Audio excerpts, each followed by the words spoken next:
बहुत ही important topic discuss करने जा रहे हैं, दैट इज इलेक्ट्रोलिसिस यानी विद्युत अपघटन।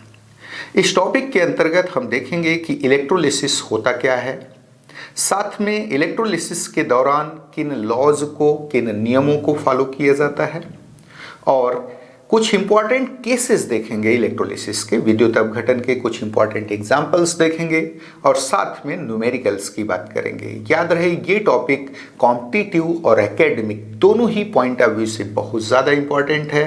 ये टॉपिक फिजिक्स और केमिस्ट्री दोनों में कॉमन है। तो चलिए स्टार्ट करते हैं इलेक्ट्रोलिसिस और सबसे पहले देखते हैं कि स्लाइड में क्या लिखा है। Electrolysis, the decomposition of a compound using electricity is called electrolysis of the compound. In electrolysis, electricity is used for carrying out a chemical change. The apparatus in which electrolysis is carried out is called voltmeter. तो आपको बताया गया कि electricity का use करके, विद्युत का उपयोग करके किसी केमिकल कंपाउंड का डिकम्पोजिशन, किसी रासायनिक यौगिक का विघटन क्या कहलाता है?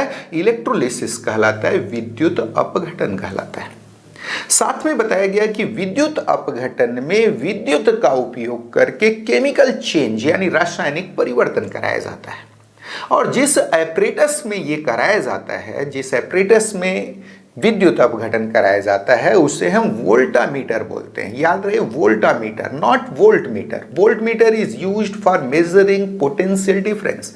वोल्टमीटर का उपयोग हम पोटेंशियल डिफरेंस का मेजरमेंट करने के लिए करते हैं, जबकि voltameter is apparatus where electrolysis is carried out. Voltameter एक एपरेटस है जहां पर इलेक्ट्रोलिसिस कराया जाता है। कैसा होता है हम आगे डिस्कस करेंगे। तो चलिए आगे बढ़ते हैं। During electrolysis, the cations being positively charged get attracted towards the negatively charged electrode, that is cathode, and anions being negatively charged get attracted towards the positively charged electrode, that is anode. Cations and anions get discharged on respective electrode by gaining or losing electrons at respective electrode. तो आप देखेंगे कि electrolysis में cations यानी धन ion, चूंकि ये positively charge हैं, ये नेगेटिवली चार्ज इलेक्ट्रोड यानी कैथोड की ओर मूव करते हैं, कैथोड की ओर गति करते हैं, कैथोड की ओर अट्रैक्टेड होते हैं, आकर्षित होते हैं। जबकि एनायंस कैसे हैं? तो नेगेटिवली चार्ज आयंस हैं। ये नेगेटिवली चार्ज आयंस हैं, इसलिए पॉजिटिवली चार्ज इलेक्ट्रोड यानी एनोड की ओर मूव करते हैं, एनोड की ओर अट्रैक्टेड होते हैं। और याद रहे, रेस्पेक्टिव इलेक्ट्रोड पर पहुंचने के बाद कैटायंस और एनायंस दोनों डिस्चार्ज होते हैं, अपने चार्ज को रिमूव करते हैं। कैटायंस जो कि पॉजिटिवली चार्ज हैं, रेस्पेक्टिव इलेक्ट्रोड से यानी कैथोड से इलेक्ट्रॉन गेन कर लेते हैं, और एनायंस जो कि नेगेटिवली चार्ज्ड हैं, उन पर इलेक्ट्रॉन ज्यादा है, वो एनोड को इलेक्ट्रॉन दे देते हैं। इस तरीके से रेस्पेक्टिव इलेक्ट्रोड पर यानी कैथोड और एनोड पर कैटायंस और एनायंस डिस्चार्ज होते हैं, अपने चार्ज को समाप्त करते हैं। चलिए आगे बढ़ते हैं। ये देखिए, यहां पर एक्सप्रेशन ऑफ इलेक्ट्रोलिसिस यानी विद्युत अपघटन का एक सेटअप शो किया गया है, एक्सप्रेशन शो किया गया है। जिस एपरेटस में ये कराया जाता है उसको हमने बता दिया, ये वोल्टामीटर कहलाता है। यहाँ एक इलेक्ट्रोलिटिक टैंक होता है, एक विद्युत अपघटनी टैंक होता है। क्लियर है? स्कीमेटिक डायग्राम यहाँ शो किया गया है। उसमें दो इलेक्ट्रोड लगे होते हैं, एक को बैटरी के पॉजिटिव टर्मिनल से जोड़ देते हैं जिसको हम एनोड बोलते हैं। याद रहे, ये पॉजिटिवली चार्ज इलेक्ट्रोड है। दूसरे इलेक्ट्रोड को हम बैटरी के नेगेटिव टर्मिनल से जोड़ते हैं और उसको क्या नाम देते हैं? कैथोड नाम देते हैं। यहां पर इलेक्ट्रोलिसिस के लिए मॉल्टन और एक्वस सॉल्यूशन लिया जाता है। क्या लिया जाता है? इलेक्ट्रोलाइट का, विद्युत अपघट्य का, यानी वह कंपाउंड जिसका इलेक्ट्रोलिसिस कराना है उसका पिघला हुआ फॉर्म लेंगे या उसका एक्वस सॉल्यूशन लेंगे, जलीय विलयन लेंगे। तो होगा क्या, उस पिघले हुए फॉर्म में यानी मॉल्टन फॉर्म में या एक्वस सॉल्यूशन में आयंस होंगे। कैटायंस और एनायंस होंगे। जैसे ही हम पोटेंशियल अप्लाई करेंगे, व्हाट विल हैपन, एनायन, चूंकि एनायन नेगेटिवली चार्ज हैं, they will move towards anode. किधर मूव करेंगे, एनोड की ओर, क्योंकि एनोड पॉजिटिवली चार्ज इलेक्ट्रोड है। वहीं कैटायंस जो कि पॉजिटिवली चार्ज आयंस हैं, they will move towards cathode. किधर जाएंगे, कैथोड की ओर, यानी नेगेटिवली चार्ज इलेक्ट्रोड की ओर। और याद रहे, रेस्पेक्टिव इलेक्ट्रोड पर पहुंचने के बाद ये दोनों आयन डिस्चार्ज होंगे यानी अपने चार्ज को समाप्त करेंगे। अगर कैटायन है, पॉजिटिवली चार्ज आयन है, तो वह कैथोड से इलेक्ट्रॉन गेन कर लेगा। एनायन है, नेगेटिवली चार्ज आयन है, तो वह एनोड को इलेक्ट्रॉन दे देगा। इस तरीके से दोनों ही आयंस यानी कैटायंस और एनायंस रिस्पेक्टिव इलेक्ट्रोड पर डिस्चार्ज होंगे, विसर्जित होंगे, अपने चार्ज को समाप्त करेंगे। चलिए आगे बढ़ते हैं। नाउ डिस्चार्ज पोटेंशियल बहुत ही इंपॉर्टेंट कॉन्सेप्ट है। ये डिस्चार्ज पोटेंशियल क्या होता है, देखिए क्या होता है। It is minimum potential difference required to be applied across the electrodes to carry out the electrolysis and subsequent discharge of the ions on the electrode। तो याद रहे, मिनिमम पोटेंशियल डिफरेंस जो इलेक्ट्रोडों के बीच हमको लगाना पड़ता है, क्या करने के लिए, आयंस को, किसी आयन को डिस्चार्ज होने के लिए, किसी आयन को विसर्जित होने के लिए रेस्पेक्टिव इलेक्ट्रोड्स, वोल्टामीटर के जो दोनों इलेक्ट्रोड हैं, कैथोड और एनोड, इनके बीच मिनिमम कितना पोटेंशियल डिफरेंस लगाना होगा ताकि वह आयन डिस्चार्ज हो जाए, उस आयन का डिस्चार्ज शुरू हो जाए। क्या कहलाता है, वही डिस्चार्ज पोटेंशियल कहलाता है, यानी विसर्जन विभव कहलाता है। What is discharge potential, it is minimum potential difference required to be applied across the electrodes to carry out the electrolysis and subsequent discharge of the ions on the electrode. In general, discharge potential of an ion is equal to the electrode potential of the respective ion। तो आपने देखा कि minimum potential difference यानी न्यूनतम विद्युत विभव जिसको लगाने पर, इलेक्ट्रॉनों के बीच लगाने पर इलेक्ट्रोलिसिस शुरू हो जाता है और आयंस का डिस्चार्ज शुरू हो जाता है, क्या कहलाता है, डिस्चार्ज पोटेंशियल कहलाता है रिस्पेक्टिव आयन का। और किसी भी आयन का डिस्चार्ज पोटेंशियल इन जनरल उस आयन के इलेक्ट्रोड पोटेंशियल के बराबर होता है। इलेक्ट्रोड पोटेंशियल क्या होता है, हम पिछले लेक्चर में डिस्कस कर चुके हैं। तो आपने देखा कि इन जनरल किसी आयन का डिस्चार्ज पोटेंशियल यानी विसर्जन विभव उसके इलेक्ट्रोड पोटेंशियल यानी इलेक्ट्रोड विभव के बराबर होता है। चलिए आगे बढ़ते हैं। When two or more ions compete to get discharged on an electrode, then the ions having low discharge potential preferentially discharges on respective electrode. Here the ions having lower electrode potential, याद रहे electrode potential से हमारा मतलब reduction potential से है, यहां पर clear है।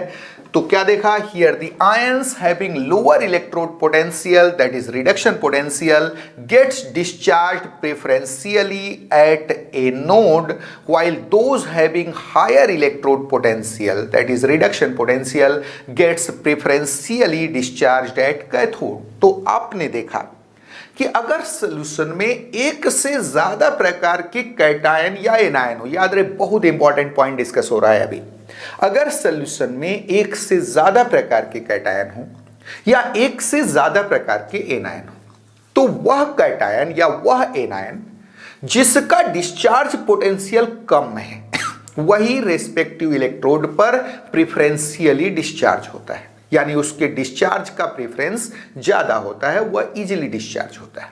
क्लियर है। आप देखेंगे कि अगर हम कैटायन की बात कर रहे हैं, कैटायन कहां पर डिस्चार्ज होता है, कैथोड पर। तो कैटायन के केस में अगर दो कैटायन हैं तो वह कैटायन जिसका डिस्चार्ज पोटेंशियल ज्यादा है, जिसका रिडक्शन पोटेंशियल ज्यादा है, याद रहे डिस्चार्ज पोटेंशियल कैटायन हो या एनायन दोनों का कम होना चाहिए, लेकिन रिडक्शन पोटेंशियल के पॉइंट ऑफ व्यू से अगर हम देख रहे हैं तो कैथोड पर वह आयन डिस्चार्ज होता है जिसका रिडक्शन पोटेंशियल ज्यादा होता है, जिसका रिड्यूस होने की टेंडेंसी ज्यादा होती है।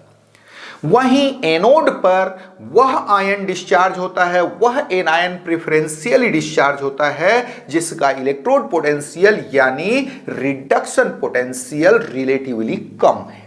तो याद रहे, एनोड पर वह आयन डिस्चार्ज होगा जिसका इलेक्ट्रोड पोटेंशियल कम है, जबकि कैथोड पर वह आयन डिस्चार्ज होगा जिसका इलेक्ट्रोड पोटेंशियल यानी रिडक्शन पोटेंशियल अपेक्षाकृत ज्यादा है। चलिए आगे बढ़ते हैं। ओवर वोल्टेज और बबल वोल्टेज, बहुत ही इंपॉर्टेंट कॉन्सेप्ट। ये ओवर वोल्टेज क्या होता है या बबल वोल्टेज क्या होता है, कई बार ये यूज होता है टर्म। तो देखिए क्या लिखा है, for discharge of a metal at cathode the voltage required is almost equal to its standard electrode potential.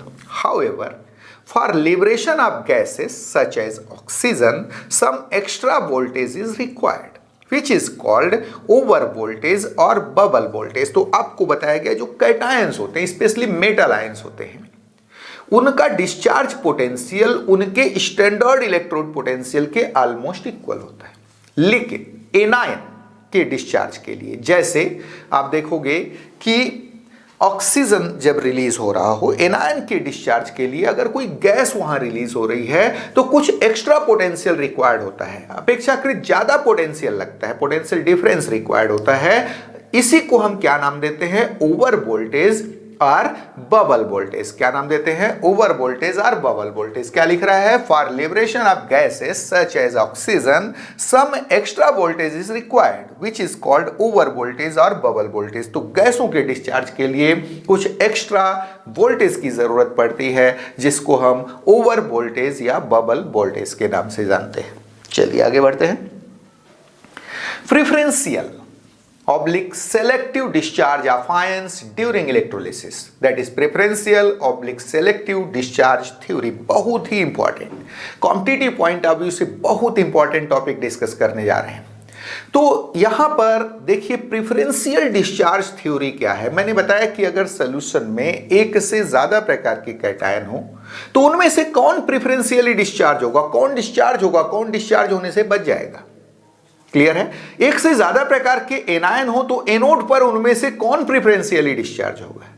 इसी को हम किस नाम से पढ़ते हैं, प्रेफरेंशियल डिस्चार्ज थ्योरी के नाम से पढ़ते हैं। देखिए क्या है preferential discharge theory. If more than one cations और anions reach to an electrode, only one of them preferentially gets discharged at one electrode. Thus, there is a choice amongst the ions that which will get discharged at an electrode. During electrolysis, the cations being positively charged get attracted towards the negatively charged electrode, that is cathode, and anions being negatively charged get attracted towards the positively charged electrode, that is anode। तो आपने देखा कि electrolysis के दौरान cations चूंकि positively charge हैं, ये negatively charge electrode यानी कैथोड की ओर मूव करते हैं, वहीं एनायन नेगेटिवली चार्ज हैं, वो पॉजिटिवली चार्ज इलेक्ट्रोड यानी एनोड की ओर मूव करते हैं। अब प्रश्न खड़ा हुआ कि एक से ज्यादा प्रकार के कैटायन अगर कैथोड पर पहुंच रहे हैं तो कौन प्रेफरेंशियली डिस्चार्ज होगा। क्लियर है, या एक से ज्यादा प्रकार के एनायन पहुंच रहे हैं एनोड पर तो उनमें से कौन प्रेफरेंशियली डिस्चार्ज होगा। क्योंकि एक से ज्यादा प्रकार के आयन अगर किसी इलेक्ट्रोड पर पहुंच रहे हैं then there is a choice for discharge. Discharge के लिए चॉइस है, कौन डिस्चार्ज होगा, कौन डिस्चार्ज नहीं हो पाएगा। क्योंकि ये दोनों आयन या दो से ज्यादा प्रकार के कैटायन अगर कैथोड पर पहुंच रहे हैं या दो से ज्यादा प्रकार के एनायन एनोड पर पहुंच रहे हैं then they will compete to get discharge. Discharge होने के लिए वो कंपीट करेंगे, उनके बीच प्रतिस्पर्धा होगी। तो कौन प्रेफरेंशियली डिस्चार्ज होगा, इसी को हम क्या बोलते हैं, प्रेफरेंशियल डिस्चार्ज थ्योरी बोलते हैं। आगे देखिए क्या लिखा है। During electrolysis of aqueous solutions, if a cation has electrode potential, that is reduction potential, if a cation has higher electrode potential, that is reduction potential than water, water का reduction potential कितना है, -0.83 volt, then it preferentially discharges at cathode। Example is electrolysis of copper and silver salts। Otherwise, H2 gas is liberated due to reduction of water at cathode. और इसके example हैं sodium, potassium, calcium salts. तो आपको बताया गया कि electrolysis के दौरान अगर किसी कैटायन का इलेक्ट्रोड पोटेंशियल यानी रिडक्शन पोटेंशियल, याद रहे इंडिया में हम रिडक्शन पोटेंशियल को स्टैंडर्ड इलेक्ट्रोड पोटेंशियल मानते हैं, तो किसी कैटायन का अगर रिडक्शन पोटेंशियल वाटर से, वाटर का रिडक्शन पोटेंशियल कितना है, -0.83 वोल्ट है, वाटर से ज्यादा है, तो वह प्रिफरेंशियली डिस्चार्ज होगा कैथोड पर। अदरवाइज आप देखेंगे कि वह कैटायन डिस्चार्ज नहीं हो पाएगा, उसकी जगह वाटर डिस्चार्ज होगा, O2 गैस रिलीज करेगा। और इसके एग्जाम्पल कौन है, तो सोडियम, पोटेशियम, कैल्शियम के सॉल्ट्स हैं। आप देखोगे वहीं कॉपर और सिल्वर के सॉल्ट्स का जब इलेक्ट्रोलिसिस किया जाएगा तो वहां कॉपर आयंस और सिल्वर आयंस के जो इलेक्ट्रोड पोटेंशियल्स हैं, रिडक्शन पोटेंशियल्स हैं, वो वाटर से ज्यादा है। तो ये आयंस यानी कॉपर आयंस, सिल्वर आयंस, ये प्रेफरेंशियली डिस्चार्ज होंगे कैथोड पर। लेकिन अगर सोडियम सॉल्ट का, पोटेशियम सॉल्ट का, कैल्शियम सॉल्ट का इनका इलेक्ट्रोलिसिस कराया जाए तो आप देखेंगे कि इनके जो आयंस हैं उनका इलेक्ट्रोड पोटेंशियल, उनका रिडक्शन पोटेंशियल वाटर से यानी -0.83 वोल्ट से भी कम है, मोर नेगेटिव है। ऐसे केस में वाटर डिस्चार्ज होगा और क्या रिलीज करेगा, H2 गैस, नॉट O2। कौन सी गैस डिस्चार्ज करेगा, H2 गैस डिस्चार्ज करेगा। क्लियर है? तो चलिए आगे बढ़ते हैं। Similarly, if an anion has higher oxidation potential than water, याद रहे वाटर का यहां पर ऑक्सीडेशन पोटेंशियल क्या है, तो -1.23 वोल्ट।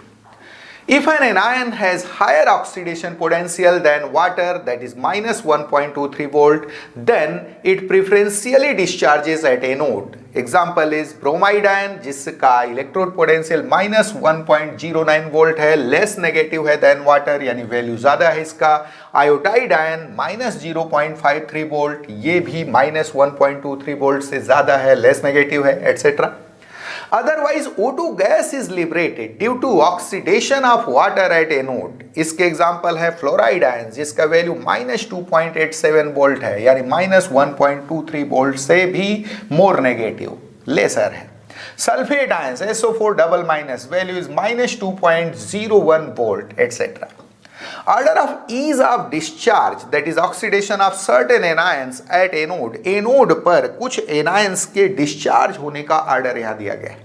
उसके पहले आपको बताया गया कि अगर किसी एनायन का, नेगेटिव आयन का इलेक्ट्रोड पोटेंशियल वाटर के इलेक्ट्रोड पोटेंशियल से ज्यादा है, ठीक है, वाटर के इलेक्ट्रोड पोटेंशियल से अगर ज्यादा है तो उस केस में कौन डिस्चार्ज होगा, water, then preferentially discharge at anode, तो वह आयन एनोड पर प्रेफरेंशियली डिस्चार्ज होगा।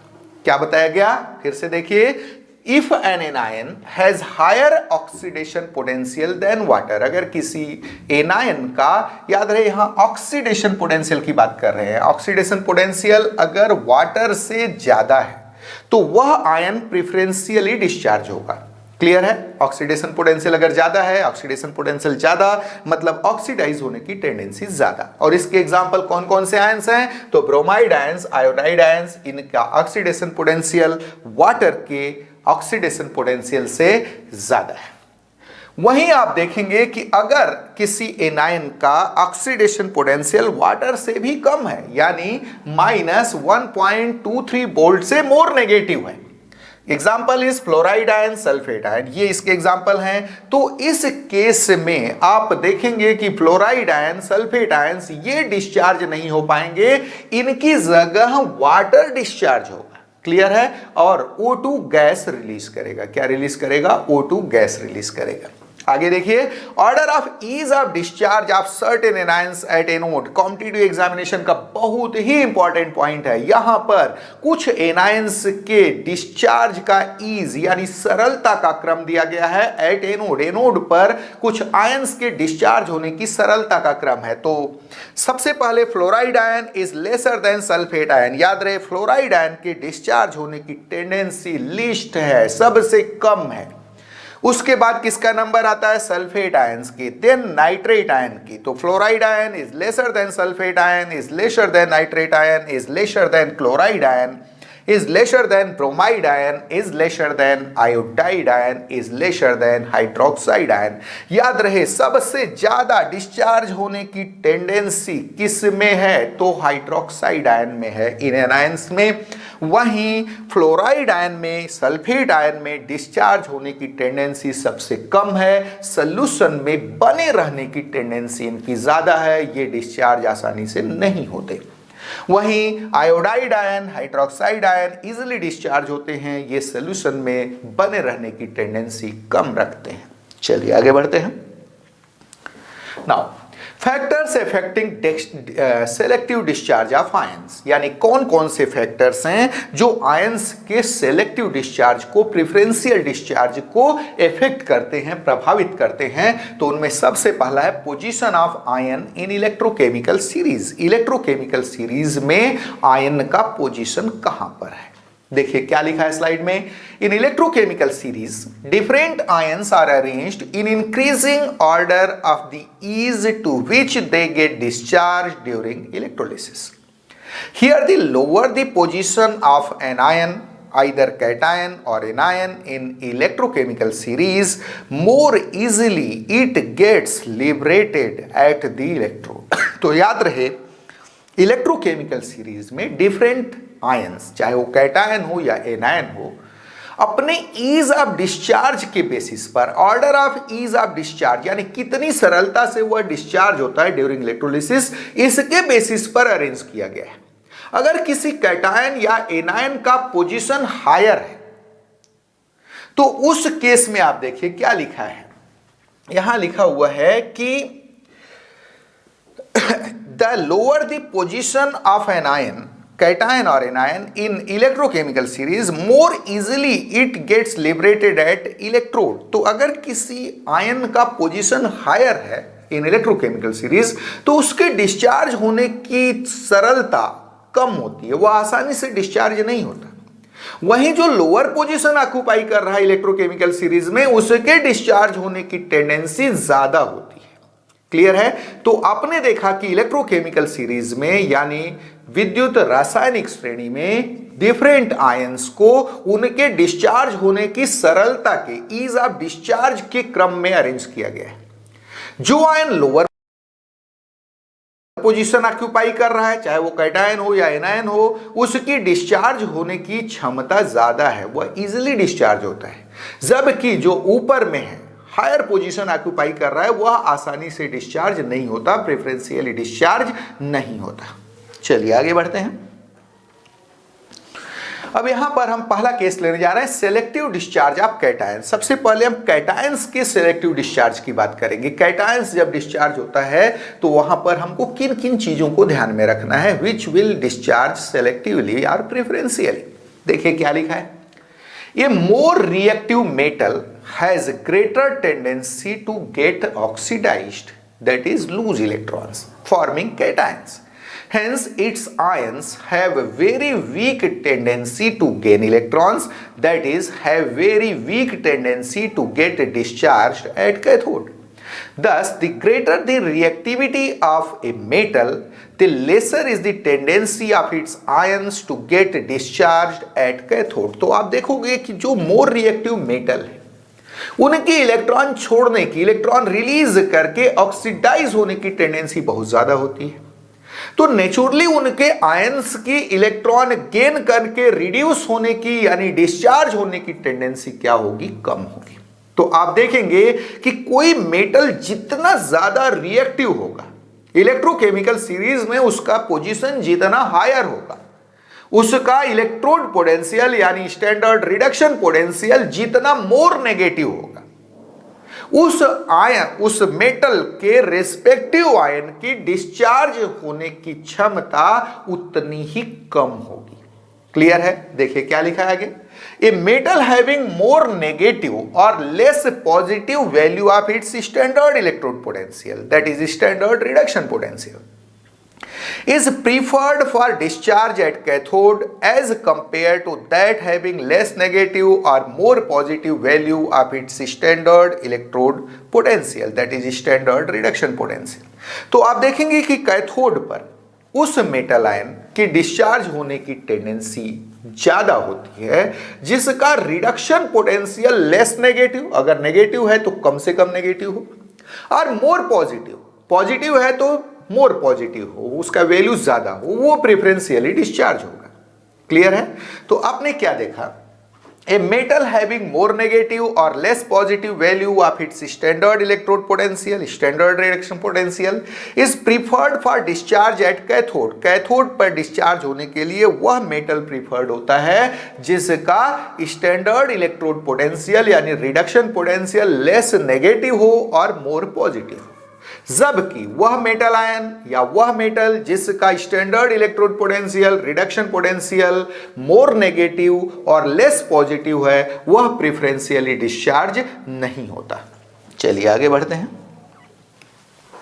The order of ease of discharge of some most common metal ions during electrolysis at cathode is as under। यहां पर कुछ मोस्ट कॉमन कैटायंस का order of ease of discharge यानी discharge होने की सरलता का क्रम दिया गया है। याद रहे ये कोई नया क्रम नहीं है, इलेक्ट्रोकेमिकल सीरीज में ये आयंस जो कैटायंस हैं उनके पोजीशन का ही टॉप टू बॉटम ऑर्डर है। क्लियर है? जैसे जैसे top to bottom electrochemical series में हम मूव करते हैं, आप देखोगे कि स्टैंडर्ड इलेक्ट्रोड पोटेंशियल या स्टैंडर्ड रिडक्शन पोटेंशियल वह मोर नेगेटिव से लेस नेगेटिव होता जाता है या लेस पॉजिटिव से मोर पॉजिटिव होता जाता है।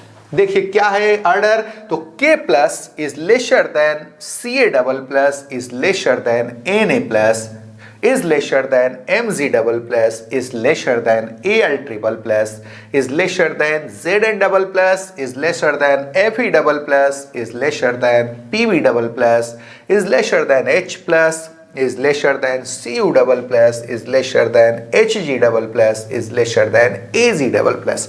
यहाँ आप देख सकते हैं कि ये जो है Cu double plus Hg double plus Ag double plus, इनकी डिस्चार्ज होने की क्षमता बहुत ज्यादा होती है क्योंकि इनके स्टैंडर्ड इलेक्ट्रोड पोटेंशियल यानी रिडक्शन पोटेंशियल का वैल्यू मोर पॉजिटिव होता है। क्लियर है? वहीं आप देखेंगे K plus Ca double plus Na plus Mg double plus, इनकी डिस्चार्ज होने की क्षमता, डिस्चार्ज होने की सरलता बहुत कम है, ये आसानी से डिस्चार्ज नहीं होते बल्कि सोल्यूशन में बने रहने की टेंडेंसी रखते हैं।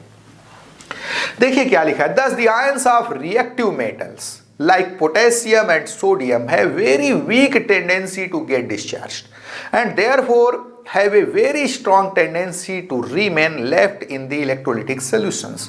तो जो रिएक्टिव मेटल्स हैं सोडियम, पोटेशियम, कैल्शियम, इनके आयंस की डिस्चार्ज होने की टेंडेंसी बहुत कम होती है बल्कि इलेक्ट्रोलिटिक सोल्यूशन में विद्युत अपघटनी विलयन में बने रहने की टेंडेंसी बहुत ज्यादा होती है।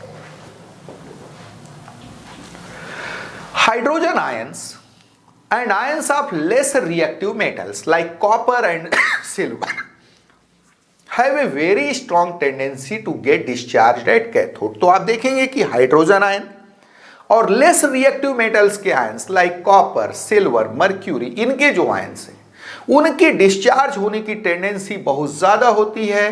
क्लियर है? और सोल्यूशन में बने रहने की टेंडेंसी रिलेटिवली कम होती है। In fact, in aqueous solution, hydrogen ions get preferentially discharged over the ions of metals above hydrogen in reactivity series. On the other hand, a metal ion lying below hydrogen in reactivity series such as Cu double plus, Hg double plus, Ag plus, etc. gets preferentially discharged over H plus ions producing metal at cathode. तो आप देखेंगे कि reactivity series में जिस metal ion का position hydrogen से ऊपर है वहां पर हाइड्रोजन प्रेफरेंशियली डिस्चार्ज होता है, यानी हाइड्रोजन के ऊपर वाले मेटल आयंस प्रेफरेंशियली डिस्चार्ज नहीं हो पाते, उनकी जगह H+ आयन डिस्चार्ज होकर H2 गैस रिलीज करता है एट कैथोड। वहीं जो मेटल आयन हाइड्रोजन से नीचे है, कौन कौन से, Cu++, Ag+, Hg++, ये आयंस ये हाइड्रोजन पर प्रेफरेंस रखते हैं, यानी हाइड्रोजन की बजाय ये प्रेफरेंशियली डिस्चार्ज होते हैं। उस केस में H+ सोल्यूशन में रह जाएगा और ये जो लेस रिएक्टिव मेटल्स के आयंस है लाइक Ag+, Hg++, Cu++, ये कैथोड पर प्रेफरेंशियली डिस्चार्ज होते हैं। चलिए आगे बढ़ते हैं। Selective discharge of anions. अब एनायंस के सेलेक्टिव डिस्चार्ज की बात करेंगे। कुछ देर पहले आपको एनायंस के डिस्चार्ज का ऑर्डर आपको दिखाया गया था, उसी को हम यहां दोबारा डिस्कस कर रहे हैं। An anion having less negative और more positive value of its standard electrode potential, that is standard reduction potential, is preferred for discharge at anode as compared to that having more negative or less positive value of its standard electrode potential, standard reduction potential। तो आप देखेंगे कि ऐसा anion जिसका standard electrode potential या standard reduction potential less negative है या more positive है, कैसा है, वैल्यू लेस नेगेटिव हो या मोर पॉजिटिव हो, वो प्रेफरेंशियली डिस्चार्ज होता है। किसके ऊपर डिस्चार्ज होता है, याद रहे किसके ऊपर उसको प्रेफरेंस मिला हुआ है, उस एनायन पर प्रेफरेंस मिला हुआ है जिसका स्टैंडर्ड इलेक्ट्रोड पोटेंशियल या standard reduction potential more negative और लेस पॉजिटिव है। क्लियर है। इस केस में आप देखेंगे कि the order of ease of discharge of some most common anions during electrolysis at anode is as under. यहां पर फिर से वही ऑर्डर शो किया गया है। याद रहे यहां पर जो एनायन शुरू में है उनका स्टैंडर्ड इलेक्ट्रोड पोटेंशियल या standard reduction potential in general आप क्या देखेंगे कि वह लेस नेगेटिव और मोर नेगेटिव और लेस पॉजिटिव है। वहीं इनके केस में आप देखेंगे इनका वैल्यू लेस नेगेटिव और मोर पॉजिटिव होगा। क्लियर है। चलिए आगे बढ़ते हैं।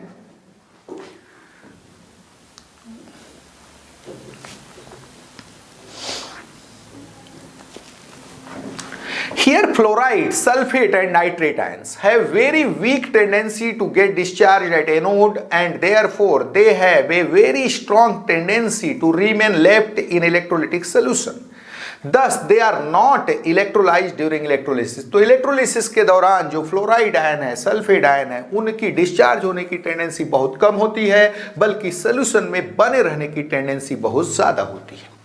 वहीं आप देखेंगे on the other hand hydroxide ions release electrons most easily, that is get oxidized most easily, and therefore they have the highest ease of discharge during electrolysis producing oxygen gas at anode। वहीं आप देखेंगे hydroxide ion का ease of discharge बहुत ज़्यादा है, वह easily discharge होकर के O2 गैस रिलीज करता है। कहां पर, एट एनोड। क्या रिएक्शन होता है, तो 4OH minus aqueous gives 2H2O liquid plus O2 gas plus 4 electrons. दूसरा फैक्टर देखिए क्या है जो प्रेफरेंशियल डिस्चार्ज को इफेक्ट करता है, that is concentration of ions in solution. Solution में आयंस का कंसंट्रेशन क्या है। याद रहे जो आयन रिलेटिवली मोर कंसंट्रेशन में होगा वो प्रेफरेंशियली डिस्चार्ज होता है। क्लियर है। तो यहां क्या लिखा हुआ है, in general the ion having more concentration in solution is preferred in getting discharge irrespective of its position in electrochemical series.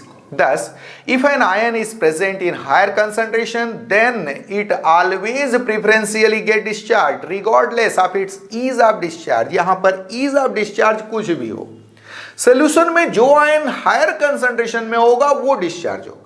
उस केस में आपको ईज ऑफ डिस्चार्ज का जो कंडीशन था उसे आपको फॉलो नहीं करना है। याद रहे सोल्यूशन में जो आयन हायर कंसंट्रेशन में होगा that will discharge preferentially regardless of its ease of discharge, चाहे उसका ईज ऑफ डिस्चार्ज कुछ भी हो।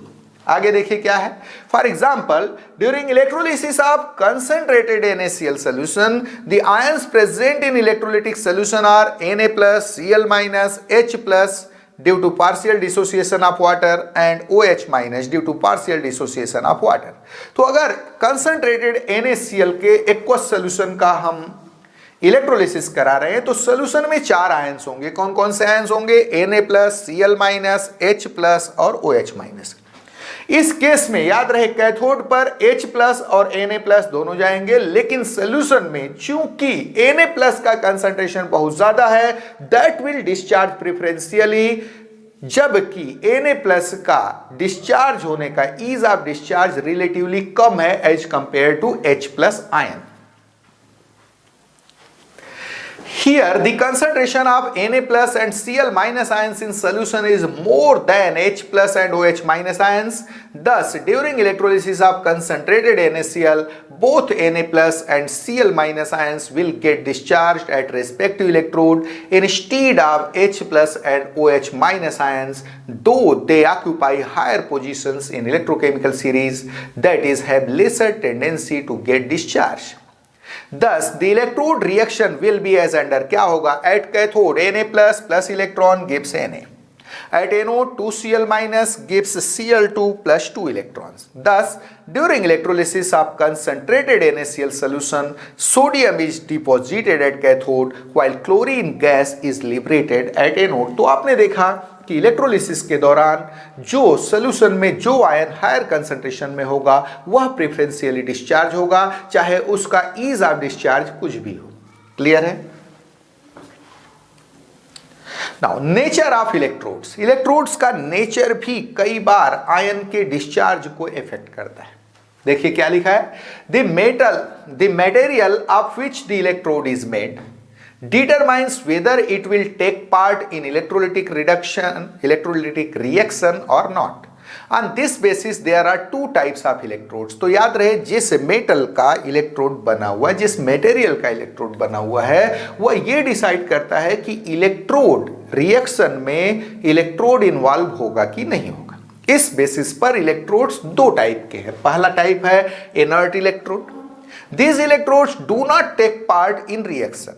The most common inert electrodes are platinum, graphite, iron, etc। तो inert electrode जो होता है वह इलेक्ट्रोड रिएक्शन में इन्वॉल्व नहीं होता, और मोस्ट कॉमन एग्जांपल इसका कौन कौन है? तो प्लेटिनम है, ग्रेफाइट है, आयरन है, ये इनर्ट इलेक्ट्रोड के एग्जांपल्स हैं। Active electrodes. एक्टिव इलेक्ट्रोड्स यानी वह इलेक्ट्रोड जो इलेक्ट्रोड रिएक्शन में इन्वॉल्व हो जाता है। क्या लिखा है देखिए, active electrodes, these electrodes take part in the reaction। The most common active electrodes are copper, nickel, silver। ये most common active electrodes हैं। If anode is made up of any of these metals, then the metal items themselves get oxidized, lose electrons, and there is no discharge of any anion at anode। तो जब देखेंगे कि anode अगर इन metals का बना हुआ है, किसका किसका? तो आपने देखा कि कॉपर है, निकल है, सिल्वर है, अगर इनका बना हुआ है तो ये मेटल खुद ऑक्सीडाइज्ड होने लगेंगे। यानी एनोड पर, यहां पर हम बात कर रहे हैं this electrodes take part in reaction. The most common active electrodes are copper, nickel, silver. If anode is made, अगर एनोड इज इन मेटल का बना हुआ है तो आप क्या देखेंगे, एनोड पर जो एनायन जा रहा है वो डिस्चार्ज नहीं होगा, बल्कि ये मेटल, इन मेटल के जो एटम्स हैं वो खुद इलेक्ट्रॉन छोड़कर सोल्यूशन में आने लगेंगे। क्लियर है? चलिए आगे बढ़ते हैं। For example, during electrolysis of aqueous copper sulphate, during copper sulphate using copper electrodes, both of sulfate and OH minus ions migrate towards anode and try to get discharged। Here, since copper is an active electrode, it loses its electrons and get converted into Cu double plus ions। Thus, the electrode reaction at anode is as under, Cu gives Cu double plus plus 2 electrons। Here, none of the anions of solution succeed to get discharged at anode। बहुत ही important case, जब हम copper sulphate के aqueous solution का electrolysis करते हैं तो वहां पर एनोड अगर कॉपर का बना हुआ है, एनोड पर एनायंस कौन कौन से? सल्फेट आयंस और वाटर के कारण हाइड्रोक्साइड आयन दोनों पहुंचेंगे, लेकिन इन दोनों में से कोई भी डिस्चार्ज नहीं हो पाता। उसकी जगह खुद कॉपर का जो एटम है, एनोड का जो कॉपर एटम है, वह अपना इलेक्ट्रॉन छोड़कर सॉल्यूशन में जाने लगता है। क्या इलेक्ट्रोड रिएक्शन होता है वहां पर? Cu gives Cu double plus plus 2 electrons, और यहां पर कोई भी एनायन इलेक्ट्रोड पर यानी एनोड पर डिस्चार्ज नहीं हो पाता। बहुत ही इंपॉर्टेंट केस। ये देखिए यहां पर electrolysis of copper sulphate using copper anode show किया गया है। इलेक्ट्रोलिटिक सॉल्यूशन में सल्फेट आयंस हैं, साथ में OH माइनस आयंस होंगे, H प्लस आयंस होंगे, Cu डबल प्लस आयंस होंगे, ये चारों आयंस हैं। एनोड पर कौन कौन पहुंचेगा? तो सल्फेट आयन और हाइड्रोक्साइड आयन एनोड पर पहुंचेंगे जरूर, लेकिन वहां डिस्चार्ज नहीं हो पाएंगे, बल्कि एनोड का जो कॉपर एटम है वो अपना इलेक्ट्रॉन छोड़ेगा रॉड के ऊपर and it will come into solution as Cu double plus ion. Cu double plus ions के फॉर्म में सॉल्यूशन में आने लगेगा। तो आप देखेंगे कि एक्वस कॉपर सल्फेट का जब हम इलेक्ट्रोलिसिस करते हैं यूजिंग कॉपर एनोड, याद रहे कॉपर एनोड का उपयोग करते हुए, उस केस में एनोड पर एनोड का जो कॉपर एटम है वो खुद इलेक्ट्रॉन छोड़कर सॉल्यूशन में आने लगता है, और यहां सॉल्यूशन का कोई भी एनायन एनोड पर डिस्चार्ज नहीं हो पाता। चलिए आगे बढ़ते हैं। Similarly, both of Cu double plus and H plus ions of solution migrate towards cathode and compete to get discharged. Since the position of Cu double plus ion in electrochemical series is lower than H plus ion, Cu double plus ions get preferentially discharged at cathode while H plus ions remain left in the solution. आप देखेंगे कि electrolysis में यहाँ H plus और Cu double plus ion दोनों cathode पर जाएंगे, they will compete to get discharged, जहां पर Cu double plus ion चूंकि उसका रिडक्शन पोटेंशियल ज्यादा है, इलेक्ट्रोकेमिकल सीरीज में उसका पोजीशन H प्लस आयन से नीचे है, वह प्रेफरेंशियली डिस्चार्ज होगा और H प्लस आयन सोल्यूशन में रह जाएगा। तो आप देखेंगे कि इलेक्ट्रोलिसिस के बाद, याद रहे एक्वस कॉपर सल्फेट का इलेक्ट्रोलिसिस कर रहे हैं यूजिंग कॉपर इलेक्ट्रोड। इलेक्ट्रोलिसिस के बाद जो सोल्यूशन बचा उसमें मेनली H प्लस आयंस और सल्फेट आयंस बचे होंगे, वह H2SO4 का एक्वस सोल्यूशन होगा। क्लियर है क्या लिख रहा है? Here Cu, thus the electrode reaction at cathode is as under. Cathode पर इलेक्ट्रोड रिएक्शन क्या है? Cu plus gives 2 electrons, Cu double plus plus 2 electrons gives Cu. Here Cu double plus ions generated at anode are getting discharged at cathode, thus the blue color of the solution which is due to Cu double plus ions remains unchanged. तो आप देखेंगे कि यहां पर हो क्या रहा है, ओवरऑल हो ये रहा है कि एनोड पर Cu एटम Cu प्लस के फॉर्म में सोल्यूशन में आ रहे हैं और सोल्यूशन के Cu double plus ions cathode पर डिस्चार्ज हो रहे हैं। तो सोल्यूशन में Cu डबल प्लस आयंस का कंसंट्रेशन इन जनरल चेंज नहीं होगा, उसके कलर पर कोई चेंज नहीं आएगा, क्योंकि कॉपर सल्फेट का जो ब्लू कलर है वह Cu डबल प्लस आयंस के कारण है। और यहाँ ओवरऑल प्रोसेस क्या हो रहा है, तो एनोड पर एनोड का copper atom Cu double plus ions के फॉर्म में सोल्यूशन में आ रहा है और सोल्यूशन का जो Cu डबल प्लस आयंस है वो डिस्चार्ज होता जा रहा है कहां पर? कैथोड पर। क्लियर है?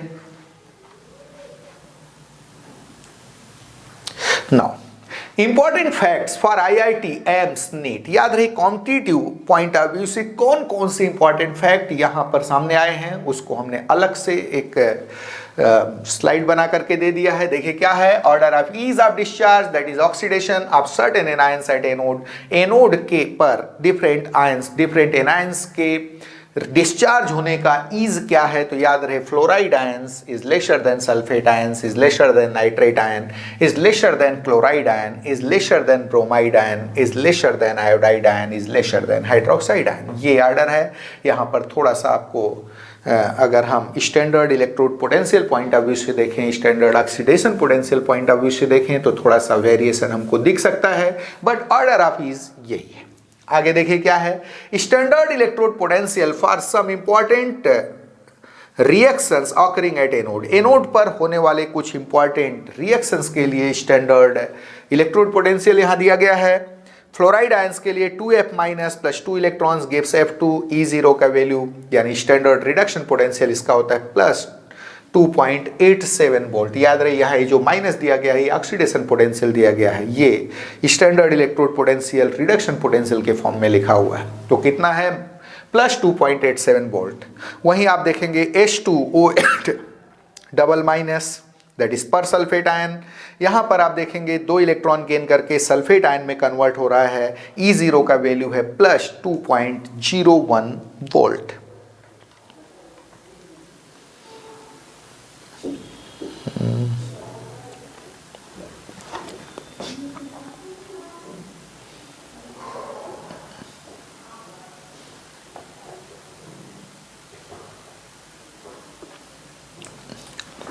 नेक्स्ट देखिए reaction, nitrate ions NO3 minus plus 4H plus 3 electrons gives NO plus 2H2O। E0 का वैल्यू है plus 0.96 volt. Again nitrate ions plus 2H plus electrons जब वह NO2 के फॉर्म में डिस्चार्ज होता है प्लस H2O तो वही वैल्यू होता है प्लस 0.78 वोल्ट।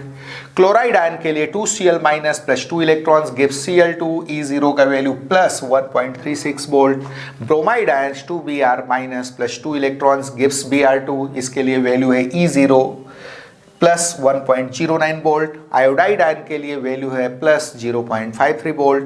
वहीं oxygen O2 plus 2H2O plus 4 electrons, याद रहे H2O यहां पर एज ए रूल डिस्चार्ज हो रहा है हाइड्रोक्साइड आयन के फॉर्म में 4OH माइनस। क्या बना है यहां पर E0 का वैल्यू क्या रहा प्लस 0.40 वोल्ट। आगे देखिए क्या लिखा है, oxides of metals placed above hydrogen in electrochemical series are not reduced by hydrogen. Example is K2O, CaO, etc. But oxides of iron and metals placed below iron in electrochemical series are reduced by H2. Example is SNO, PbO, CuO, etc. तो metal oxides की अगर हम बात करें तो metal oxides उन metal के oxides जिनका पोजीशन हाइड्रोजन से ऊपर है वो हाइड्रोजन के द्वारा रिड्यूस नहीं किए जाते, लेकिन जो उनका पोजीशन आयरन या आयरन से नीचे है, but oxides of iron and metals placed below iron, जो ऑक्साइड्स आयरन का ऑक्साइड और साथ में आयरन से नीचे जो मेटल्स हैं उनके ऑक्साइड्स हाइड्रोजन के द्वारा रिड्यूस कर दिए जाते हैं। Example is SNO, PbO, CuO, इनके ऑक्साइड्स को हाइड्रोजन रिड्यूस कर देता है।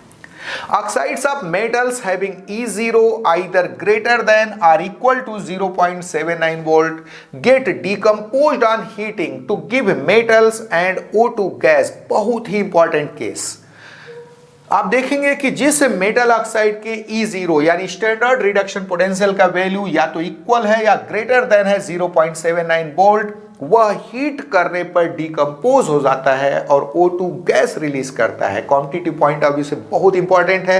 एग्जांपल है इसका HgO आप देखेंगे कि हीट करेंगे इसको, यह Hg लिक्विड प्लस O2 दे देगा, सीधे सीधे मेटल दे देगा। यहां पर E0 का वैल्यू 0.79 वोल्ट है।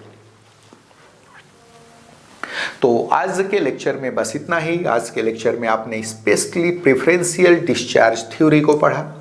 नेक्स्ट लेक्चर में हम कुछ इंपॉर्टेंट केसेस देखेंगे इलेक्ट्रोलिसिस के। तो आज बस इतना ही। Thank you.